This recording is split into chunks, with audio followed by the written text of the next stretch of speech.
সবাইকে নিউজ 24 চ্যানেলের পক্ষ থেকে স্বাগত। সাবস্ক্রাইব করে আমাদের সাথেই থাকুন। রাশিয়ার বিমান বাহিনীর কয়েকটি বিমান বিগত 4 দিনে যুক্তরাষ্ট্রের উপকূলীয় এলাকায় অন্তত 4 বার ঘুরেছে।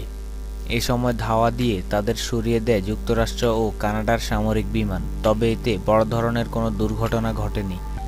উত্তর আমেরিকার মহাকাশ প্রতিরক্ষা বিভাগের এক মুখপাত্র শুক্রবার এই তথ্য জানান খবর CNN-এর। সূত্র জানায়, এর মধ্যে সর্বশেষ যে দুটি বিমান যুক্তরাষ্ট্রের আকাশসীমা চক্কর দিয়েছে তা খুবই ইঙ্গিতপূর্ণ। বুধবারে দুটি IL-38 বিমান আলাস্কার উপকূলে দেখা যায়।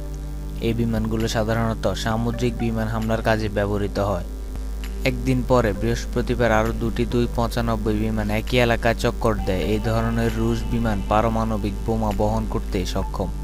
নোরাড জানায়, চক্কর দিলেও রুশ বিমানগুলো মার্কিন আকাশসীমা লঙ্ঘন করেনি, তবে সেগুলো যাতে যুক্তরাষ্ট্রের আকাশসীমায় প্রবেশ করতে না পারে সেজন্য বৃহস্পতিবার যুক্তরাষ্ট্র ও কানাডার দুটি বিমান ওই অঞ্চলে পাঠানো হয়েছিল। তাদের উপস্থিতি দেখে রুশ বিমানগুলো পিছু হটে দাবি নোরাডের।